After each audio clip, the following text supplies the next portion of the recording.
نحمده ونصلي على رسوله الكريم أما بعد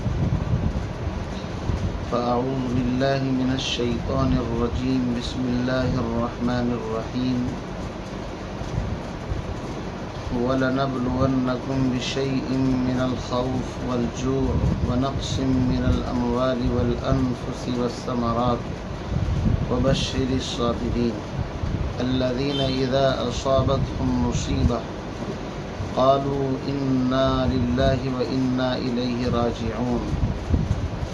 أُولَئِكَ عَلَيْهِمْ صَلَوَاتٌ مِّن رَّبِّهِمْ وَرَحْمَةٌ وَأُولَئِكَ هُمُ الْمُهْتَدُونَ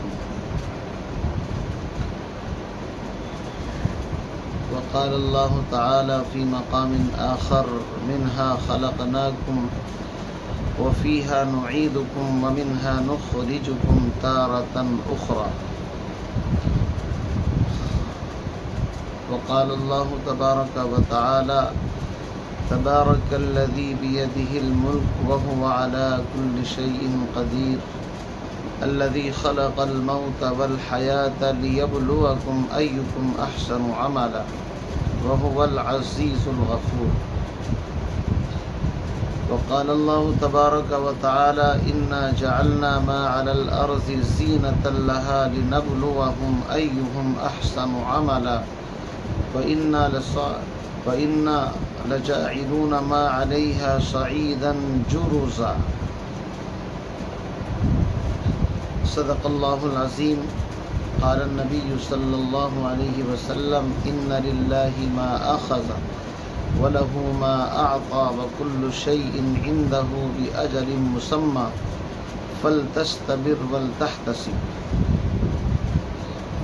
عزیزان گرامی قدر، قرآن مقدس کی چند آیات اور سرور کائنات جناب محمد عربی صلی اللہ علیہ وسلم کا ایک فرمود، ایک حدیث اور آپ علیہ السلام کا ایک ملفوظ، ایک قول آپ حضرات کے سامنے اس وقت میں نے پڑھا ہے۔ میرے عزیز بھائیو، کل نفس ذائقۃ الموت، قرآن میں صاف فرمایا ہر نفس کو موت کا ذائقہ ضرور چکھنا ہے۔ موت کا ذائقہ کتنا کڑوا ہوتا ہے یہ وہ بشر جانتا ہے جس کے کسی عزیز قریب کا انتقال ہو جائے تو اسے موت کے ذائقے کا پتہ چل جاتا ہے کہ واقعی موت دو محبت کرنے والوں کو جدا کر دیتی ہے، باپ کو بیٹے سے، بیٹے کو باپ سے، ماں کو اولاد سے، اولاد کو ماں باپ سے، شوہر کو بیوی سے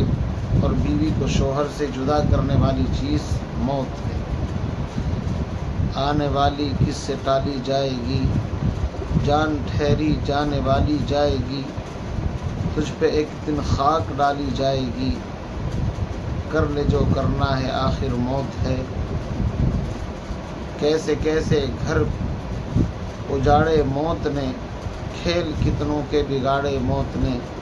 ایک دن مرنا ہے آخر موت ہے، کر لے جو کرنا ہے آخر موت ہے۔ اجل نے نہ کسرا ہی چھوڑا نہ دارا، اسی سے سکندر صفات بہارا، ہر ایک لے کے کیا کیا نہ حسرت سدھارا، پڑا رہ گیا سب یوں ہی ٹھاٹ سارا، جگہ جی لگانے کی دنیا نہیں ہے، یہ عبرت کی جا ہے تماشا نہیں ہے۔ عزیزان گرامی قدر، جو بشر دنیا کے اندر آیا ہے اس کو جانا ہے۔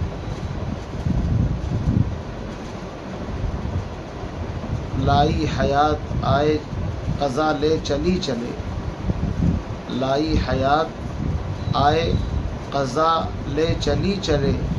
اپنی خوشی سے آئے نہ اپنی خوشی چلے۔ انسان نہ اپنی خوشی سے آتا ہے نہ اپنی خوشی سے جاتا ہے، اور موت کا کوئی وقت متعین نہیں ہے، یعنی موت جوانی میں آئے گی، بڑھاپے میں آئے گی، بچپنے میں آئے گی۔ قرآن پاک میں جگہ جگہ پر اللہ نے ارشاد فرمایا قُلْ إِنَّ الْمَوْتَ الَّذِي تَفِرُّونَ مِنْهُ فَإِنَّهُ مُلَاقِيكُمْ، اے نبی اعلان کر کے بتا دو جس موت سے اے منافقین تم بھاگ رہے ہو، میدان جنگ میں جانے سے منافقین بچتے تھے، بھاگتے تھے، تو ان کے بارے میں فرمایا سورۃ الجمعہ میں کہ جس موت سے تم بھاگ رہے ہو وہ ایک دن تمہیں آ کر کے پکڑ لے گی، موت کے لمبے ہاتھ تم تک پہنچ جائیں گے۔ اس لیے عزیزان گرامی موت کا ایک وقت متعین ہے، لکل امت اجل فاذا جاء اجلهم لا يستأخرون ساعة ولا يستقدمون۔ ہر انسان کی موت کا ایک وقت متعین ہے، مقرر ہے، نہ اس سے ایک ساعت، ایک گھڑی، ایک سیکنڈ آگے ہو سکتا ہے، نہ پیچھے ہو سکتا ہے۔ یہ ہمارا ایمان ہے۔ بہرحال قرآن پاک کی جو آیات میں نے پڑھی ہیں، سب سے پہلی آیت سورہ بقرہ کی، اس میں اللہ نے فرمایا وَلَنَبْلُوَنَّكُمْ بِشَيْءٍ مِّنَ الْخَوْفِ، ہم تمہیں ضرور بھی ضرور ان چیزوں کے اندر مبتلا کر کے آزمائیں گے، کبھی خوف ہوگا، وَلَنَبْلُوَنَّكُمْ بِشَيْءٍ مِّنَ الْخَوْفِ وَالْجُوعِ، کبھی بھوک، وَنَقْصٍ مِّنَ الْأَمْوَالِ وَالْأَنفُسِ، کبھی مال اور جان میں کمی، کبھی باغات میں کمی، پھلوں میں کمی، کبھی اولاد میں کمی۔ اللہ فرماتے ہیں وَنَقْصٍ مِّنَ الْأَمْوَالِ وَالْأَنفُسِ، کبھی جان کی کمی، کبھی مال کی کمی۔ وَبَشِّرِ الصَّابِرِينَ، لیکن جو اللہ کے حکموں کے سامنے سر تسلیم خم کر دیں، اللہ کے حکم کے سامنے جھک جائیں اور یہ مان لے کہ واقعی اللہ کی مرضی کے بغیر پتہ نہیں ہل سکتا، وَبَشِّرِ الصَّابِرِينَ، ایسے لوگوں کے لیے بشارت اور خوشخبری ہے۔ آگے فرمایا یہ صابرین کون ہیں؟ الذین اذا اصابتہم مصیبہ، کہ جب ان پر کوئی تکلیف، کوئی حالات، کوئی پریشانی دنیا کے اندر آ جاتی ہے، الذین اذا اصابتہم مصیبہ قالوا انا للہ وانا الیہ راجعون، تو ان کا وظیفہ، ان کی زبان پر جو ہوتا ہے وہ یہ ہوتا ہے کہ بے شک ہم اللہ کے ہیں، اللہ کی ملکیت میں ہیں، اور مالک کو اپنی ملکیت میں تصرف کرنے کا پورا پورا حق حاصل ہوتا ہے۔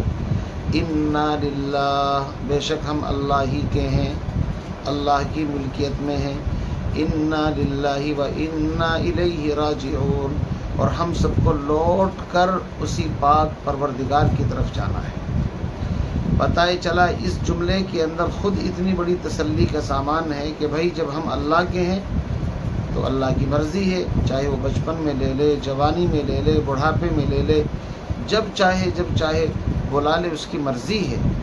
کوئی انسان کیا کر سکتا ہے اس کے اندر۔ اسی لیے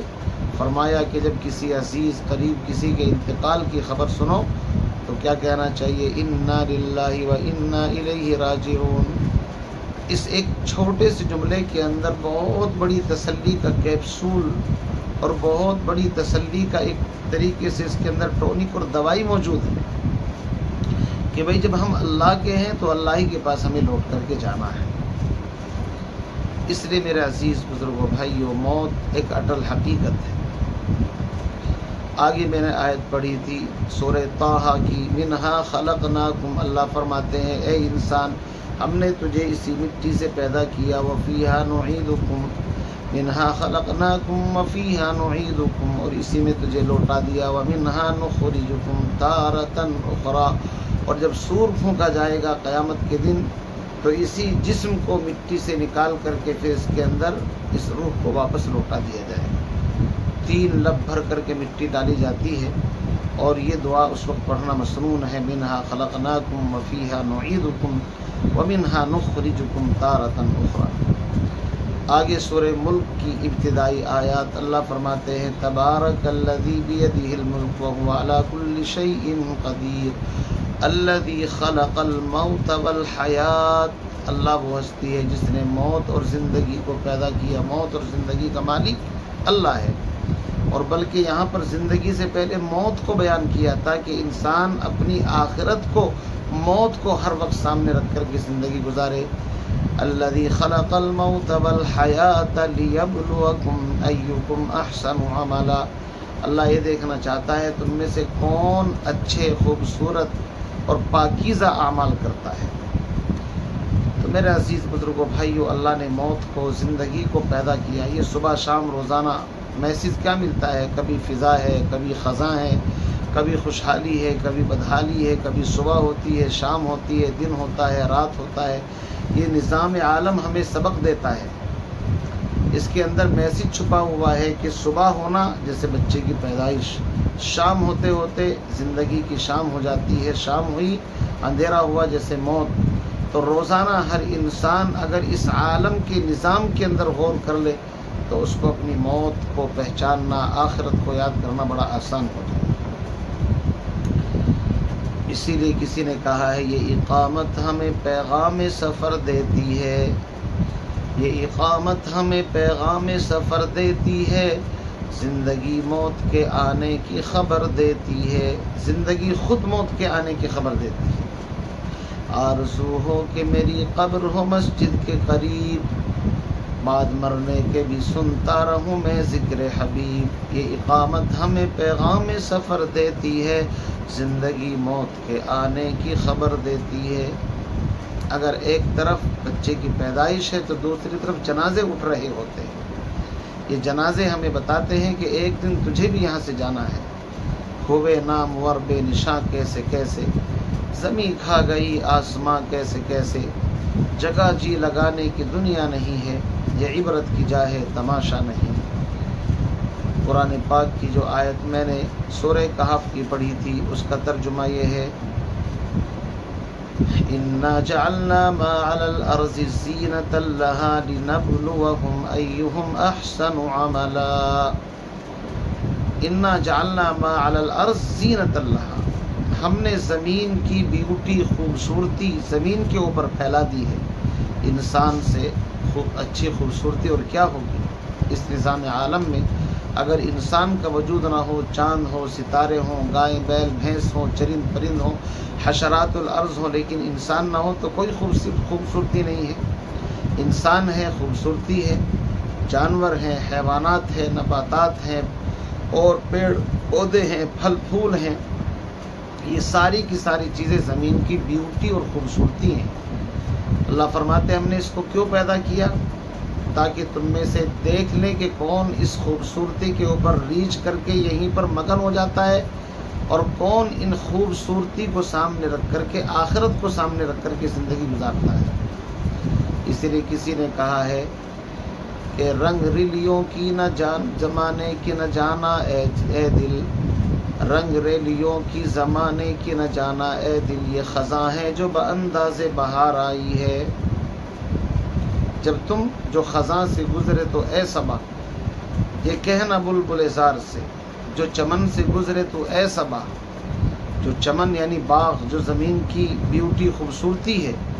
جو چمن سے گزرے تو اے صبا، تو یہ کہنا بلبل زار سے کہ خزاں کے دن بھی قریب ہیں، نہ لگانا دل کو بہار سے۔ اگر پرندہ اور بلبل باغ کے اندر جا کر کے اور وہاں کی ہریالی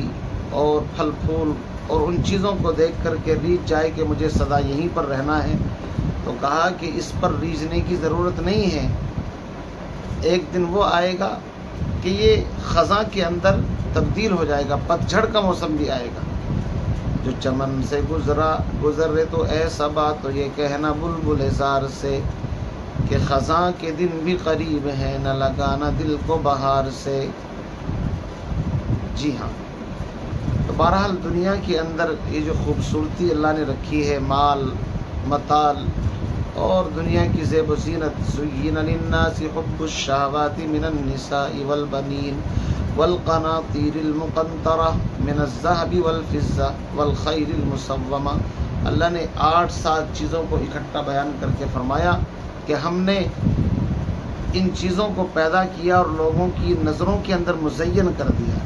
ان کی محبت، مال، اولاد، ان چیزوں کی محبت فطری چیز ہے، لیکن قل متاع الدنیا قلیل، قرآن کہتا ہے دنیا کی جو ساز و سامان ہے اس کی ویلو اللہ کی نظر میں متاع یعنی حقیر شے ہے۔ بہرحال قرآن مقدس، احادیث نبویہ بھرے پڑے ہیں دنیا کی بے ثباتی، دنیا کی ناپائیداری، کہ دنیا جو ہے نا یہ ایک دھوکے کا گھر ہے۔ وَمَا الْحَيَاةُ الدُّنْيَا إِلَّا مَتَاعُ الْغُرُورِ، دنیا کی زندگی محض دھوکے کا ساز و سامان ہے۔ اس لیے عزیزان گرامی قدر، آگے اللہ نے خود فرمایا وَإِنَّا لَجَاعِلُونَ مَا عَلَيْهَا صَعِيدًا جُرُزًا، ایک دن وہ آئے گا کہ اس ساری بیوٹی کو، خوبصورتی کو ختم کر دیا جائے گا اور زمین بالکل اس طریقے سے کر دی جائے گی کہ اس کے اوپر کوئی چیز باقی نہیں رہے گی۔ یوم نطوی السماء کطی السجل للکتب، اس زمین کو اس طرح لپیٹ دیا جائے گا جیسے لکھا ہوئے کاغذ اس کو لپیٹ دیا جاتا ہے۔ اذا السماء انفطرت، آسمان سے ستارے جھڑ جائیں گے۔ واذا الکواکب انتثرت، چاند سورج بے نور ہو جائیں گے، ستارے جھڑ جائیں گے، دریا خشک ہو جائیں گے۔ یوم یفر المرء من اخیہ، قیامت کا منظر بیان فرما دیا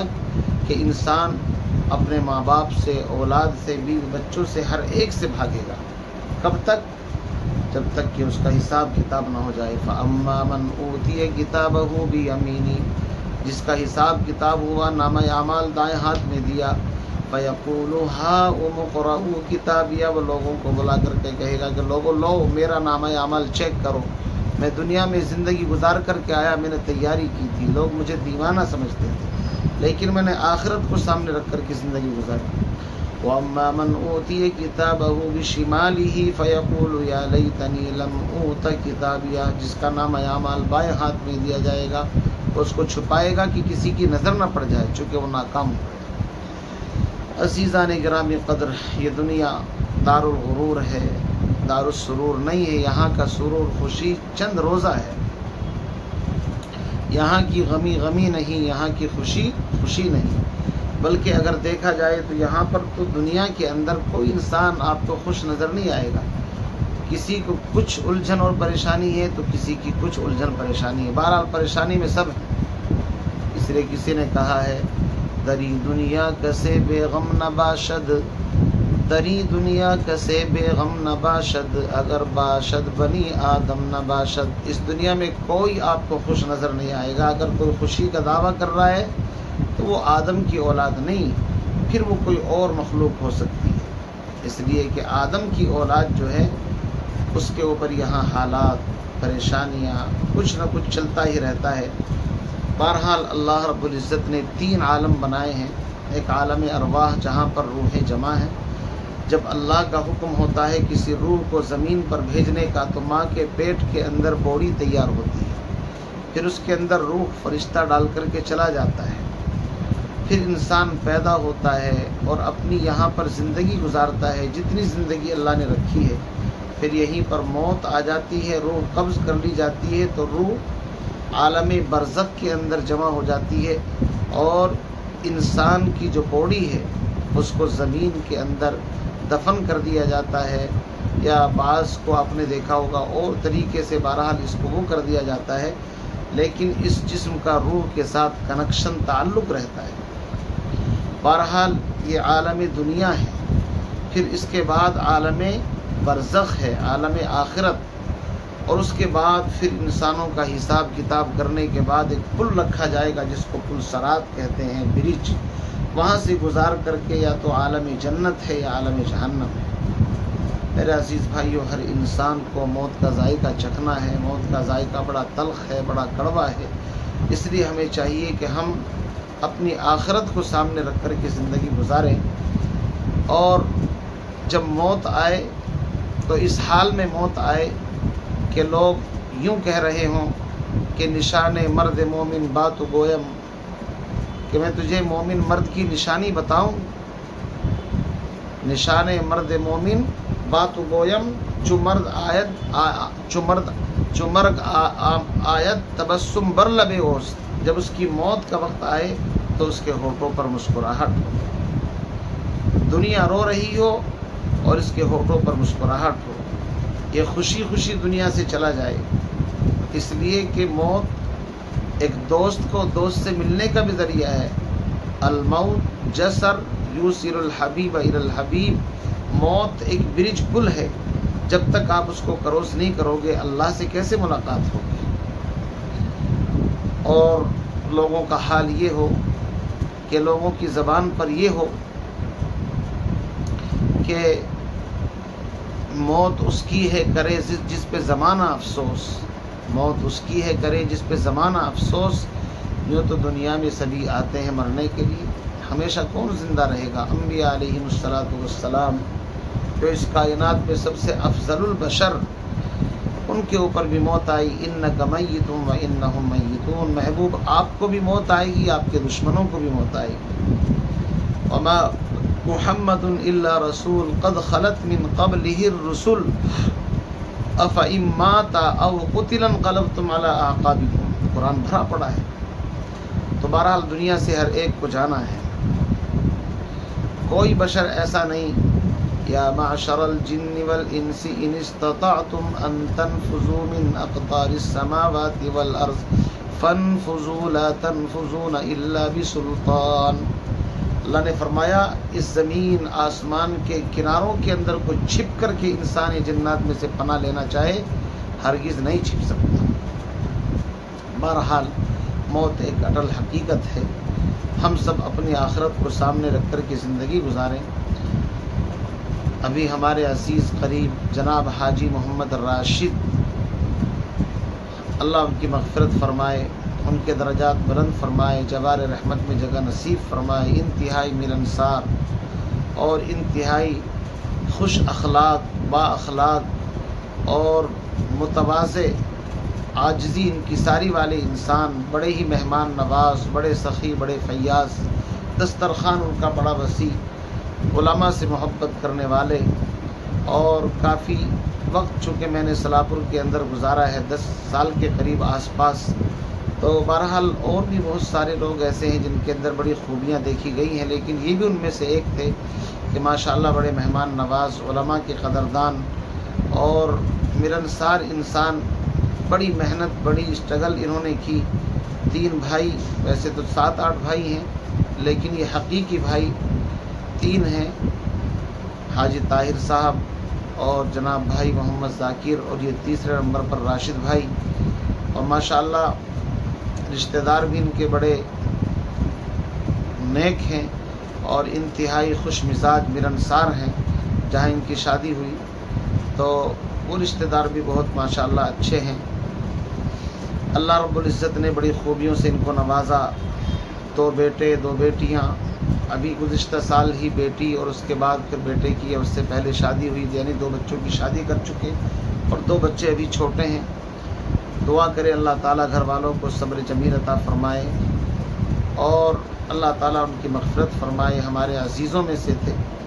ابھی ہمارے یہاں پر بچی کے نکاح سے متعلق ایک مشورہ تھا، اس کے اندر تاریخ طے کی جاتی ہے، اس میں باقاعدہ وہ تشریف لائے، وہ بھی ان کی چھوٹی بیٹی اور اسی طریقے سے ان کے اہلیہ حجن اور ان کا پوتا، تو انتہائی خوش تھے، بہت زیادہ خوشی ان کے چہرے سے ظاہر تھی۔ اچھے مشورے دیے، میں نے بھی کئی ایک مشورے ان سے لیے، اور وہ پوتے کو بار بار گود کے اندر لے کر کے کھلانا اور بڑی محبت شفقت کا اظہار کر رہے تھے۔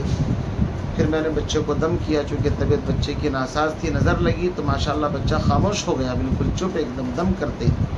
تو شام کے وقت میں کہا جی ایک مرتبہ اور دم کر دو۔ الحمدللہ میں نے دم کیا، اللہ کے قرآن کی برکت سے بچہ بالکل ایسے ہو گیا، سائلنٹ، خاموش، کھیلنے کودنے لگا تھا جی۔ تو شام کو ان کو بڑی خوشی، ہنسی خوشی رخصت کیا۔ پھر اس کے بعد وہ اپنے وطن پہنچے۔ اگلے دن پھر اس کے بعد سنا کہ اچانک طبیعت تھوڑی سی ناساز ہوئی، ڈاکٹر کے یہاں گئے، ایکسرا کرایا، ڈاکٹر تک نہیں پہنچ سکے۔ بس جو مقدر میں ہے وہ ہو کر کے رہتا ہے، اسی لیے فرمایا ان للہ ما اخذ، بے شک اللہ ہی کے لیے ہے ہر وہ چیز جو وہ لے،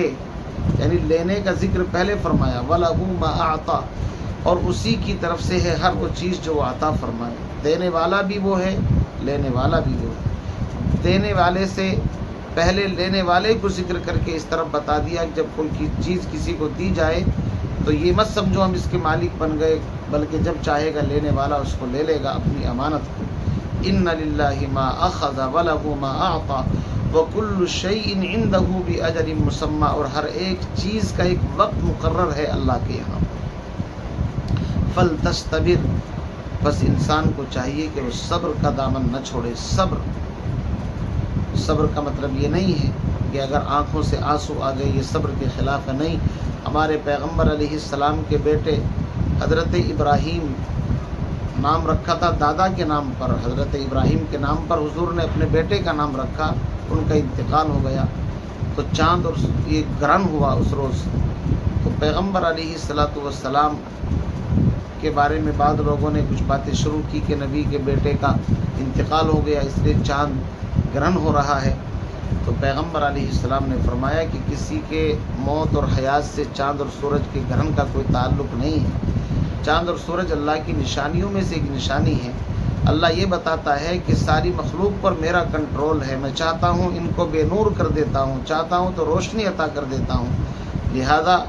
ایسے موقع پر بھی اللہ ہی کی طرف متوجہ ہونا چاہیے۔ تو جب جناب ابراہیم کا انتقال ہوا جو ہمارے نبی کے فرزند ہیں تو آپ کی آنکھوں میں آنسو آ گئے۔ حضرت عبد الرحمن ابن عوف نے پوچھا اللہ کے نبی آپ رو رہے ہیں، آپ کی آنکھوں میں آنسو؟ فرمایا کہ یہ تو رحمت ہے، یہ شفقت ہے ایک باپ کی اپنی اولاد کے لیے، اس لیے آنکھوں کے اندر آنسو آ جانا یا زبان کے اوپر کوئی بات اس کی خیر کی جاری ہو جانا کوئی ایسی بات نہیں، باقی بیان کر کے رونا، نوحہ کرنا، ماتم، ان چیزوں کو پسند نہیں کیا گیا ہے، منع کیا گیا ہے۔ اور بھائی اللہ رب العزت جس کے کسی عزیز کا انتقال ہوتا ہے اصل تو وہی جانتا ہے کتنا دکھ ہوتا ہے۔ میری ملاقات جب مجھے عصر کے بعد فون آیا جناب بھائی ذاکر کا تو حقیقت جانیے میرے پیروں کے نیچے سے زمین نکلتی مجھے نظر آئی، آسمان سر پر گرتا ہوا نظر آیا، محسوس ہی نہیں ہوا، مجھے لگا کہ یہ کچھ مذاق تو نہیں، نعوذ باللہ من ذالک۔ پھر میں نے بھائی راقب سے کنفرم کیا تو انہوں نے سارے حالات سے اطلاع فرمایا کہ ہاں میں ساتھ میں ہی تھا، سارے حالات پر روشن ڈالی۔ یقین جانیے کہ جسم کے اندر ایک کپ کپی سی طاری ہو گئی، ان کی وہ باتیں اور ان کی نقل و حرکت نظروں کے سامنے سے آنے لگی، ان کی پچھلی زندگی میری آنکھوں کے سامنے گردش کرنے لگی۔ اور اس کے بعد پھر مغرب کی نماز میں دعا کرائی، اور دعا کرانے کے بعد پھر میں ایک ڈرائیور کو ساتھ لیا، چونکہ میں سوچا کہ رات کا وقت ہے اور اتنی ہمت ہے نہیں کہ خود ڈرائیورنگ کر سکوں ایسے موقع پر، ان کو ساتھ لے کر کے تقریباً 9:30 بجے کے آس پاس میں سلاپور پہنچا، پھر جا کر کے نماز پڑھی، پہلے ان کی زیارت کی بھائی راشد کی، پھر ان کے مکان پر ایک کوہرام مچا ہوا تھا، مستورات اور ایک جم غفیر، اور گاؤں کے اندر داخل ہوتے ہی جہاں سرکاری اسکول ہے وہاں سے آگے گاؤں تک اندر تک دونوں کناروں پر کاروں کی لائن لگی ہوئی ہے، اور کوئی گھیر ایسا نہیں تھا جس کے اندر گاڑی نہ کھڑی ہوئی ہو۔ بہت زیادہ مہمان، اچانک کی موت تھی، اور پھر ان کے ماشاءاللہ محبت کرنے والے، چاہنے والے دور دراز سے یہاں وہاں سے، بلکہ ان کے حقیقی جو جس کو ہمارے ہاں سالہ کہہ دیتے ہیں یعنی برادر نسبتی بھائی ارشاد، وہ لکھنؤ گئے ہوئے تھے، ان کو جیسے ہی خبر ہوئی پہنچے ہی تھے، وہ فوراً ریٹرن وہاں سے واپس آئے، تو اس طرح تاخیر ہو گئی، تقریباً 12 سوا 12 بجے کے قریب نماز جنازہ ہوئی۔ اگلے دن یہاں پر امتحان بھی تھا، مجھے بھی جلدی میں آنا پڑا۔ اللہ تعالیٰ سے بس یہی کہہ سکتا ہوں اللہ تعالیٰ ان کی مغفرت فرمائے، درجات بلند فرمائے، جوار الرحمت میں جگہ نصیب فرمائے، ہمارے اچھے دوستوں میں سے تھے اور بہت اچھے ملنسار انسان تھے، اللہ تعالیٰ ان کو بہترین اجر، بہترین بدلہ عطا فرمائے، گھر والوں کو صبر جمیل عطا فرمائے، اور ان کی اہلیہ کو، بچوں کو خاص طور سے اللہ تعالیٰ صبر عطا فرمائے۔ ان کے بھائی ہیں، ان کی آنکھوں کے اندر بظاہر اگر جھانک کر کے دیکھا جائے تو ایسا لگ رہا تھا کہ غموں کا پہاڑ اندر دبائے پڑے ہیں، اپنے آپ کو قابو کر رکھا تھا، ایسا لگ رہا تھا کہ اندر سے کلیجہ پھٹ جائے گا، لیکن زبان لڑ کھڑا رہی ہے، باتیں دوسروں کو تسلی دینے کے لیے کافی دیر تک باتیں ہوتی رہی، لیکن انسان اپنے غم کو زیادہ دیر نہیں چھپا سکتا۔ اللہ تعالیٰ ان کو بھی صبر عطا فرمائے اور ان کے لیے اصالِ ثواب کرنے کی زیادہ سے زیادہ توفیق عطا فرمائے۔ دیکھو بھائی دنیا سے ہر ایک کو جانا ہے، اس میں یہی میسج پیغام ہے کہ ہم ہر وقت موت کے لیے تیار رہے، پتہ نہیں کس وقت موت کا فرشتہ آ جائے، سب ٹھاٹ پڑا رہ جائے گا، جب لاد چلے گا بن جا، ٹک حرص و ہوا کو چھوڑ میاں، مت دیش بدیش پھرے مارا، قزاق اجل کا لوٹے ہے دن رات بجا کر نقارا۔ اور آپ جانتے ہی ہیں کہ جب موت کا فرشتہ آ جاتا ہے وہ کسی کو نہیں چھوڑتا، اس لیے بھائیوں اپنی آخرت کو، موت کو سامنے رکھ کر کے ہم زندگی گزاریں، حدیث پاک کے اندر فرمایا الکیس من دان نفسہ وعمل لما بعد الموت، عقل مند وہی ہے جو دنیا میں آخرت کو سامنے رکھ کر کے زندگی گزارے۔ اللہ تعالیٰ ان کی مغفرت فرمائے، درجات بلند فرمائے، گھر والوں کو صبر جمیل عطا فرمائے۔ اچھے مخلص دوست تھے، اور ظاہر بات ہے دوست کے جانے کا افسوس اور غم ہوتا ہے، لیکن اس موقع پر ہم ان کے لیے یہی کر سکتے ہیں کہ قرآن پاک پڑھ کر کے ایثار ثواب کریں، دعاؤں میں ان کو یاد رکھیں، ان کے لیے اچھے اور نیک اعمال کیے جائیں۔ ویسے ماشاءاللہ حج بھی کیا، عمرہ بھی کیا، اور نماز کی پابندی تھی الحمدللہ، اور مسجد کے اور مدرسے کے ذمہ دار بھی، بلکہ گاؤں میں تذکرہ کر رہے تھے کہ جی وہ پرانا جس کو چوپال کہتے تھے مدرسہ چلتا ہے، وہاں پر اس کو توڑ کر کے نئی تعمیر کی ہے۔ تو میں ہنس کر کے کہنے لگا بھائی وہ بہت بوسیدہ تھی، وہ کسی کے سر پر گر جاتے، آپ نے اچھا کیا۔ تو بڑے خوش تھے ماشاءاللہ اس موقع پر، لیکن اچانک جب دنیا سے جانے کا وقت آتا ہے تو انسان چلا جاتا ہے، انسان کیا کر سکتا ہے اس کے اندر، جانے والا تو چلا جاتا ہے بے شک، لیکن اور لوٹ کر نہیں آتا، یہ تماشا کیا ہے۔ اور کسی نے کہا ہے کہ مجھ کو خوشبوؤں میں سجانے لگے، اور دوست احباب مل کر کے یہ کرنے لگے، اور حشر میں پھر ملیں گے میرے دوستو، بس یہی ہے کلام آخری انشاءاللہ سب دوست احباب آخرت میں سب جمع ہوتے رہیں گے، ایک ایک کر کے دنیا سے جاتے رہیں گے، اور انشاءاللہ وہاں پر ملاقات ہوگی۔ بس یہی ہے کہ ان کے لیے ایصال ثواب کا، دعاؤں کا اہتمام کیا جائے۔ اللہ تعالیٰ ان کی مغفرت فرمائے۔ میری طرف سے ان کے اہل خانہ کے لیے یہ تعزیت ہے، اور یہی نصیحت ہے کہ ہم سب اپنی آخرت کو سامنے رکھ کر کے زندگی گزارنے والے بن جائیں۔ اللہ تا حیات ہم تمام کو ایمان پر ثابت قدم رکھے، موت آئے تو ایمان پر آئے۔ وہ جو دعا ہم پڑھتے ہیں اللہم اغفر لحینا ومیتنا وشاہدنا وغائبنا وصغیرنا وکبیرنا وذکرنا وانثانا، آگے فرمایا اللہم من احییتہ منا فاحیہ علی الاسلام ومن توفیتہ منا فتوفہ علی الایمان۔ یا اللہ زندگی ہو تو اسلام پر زندگی، موت آئے تو ایمان پر آئے، کلمے کی موت ہو، اللہ تعالیٰ عافیت کی موت دے، سلامتی والی موت دے، اللہ تمام شرور و فتن سے محفوظ فرمائے، اللہ تعالیٰ غریق کے رحمت فرمائے بھائی راشد کو اور ان کے اہل خانوں کو صبر جمیل عطا فرمائے۔ وآخر دعوانا ان الحمد للہ رب العالمین۔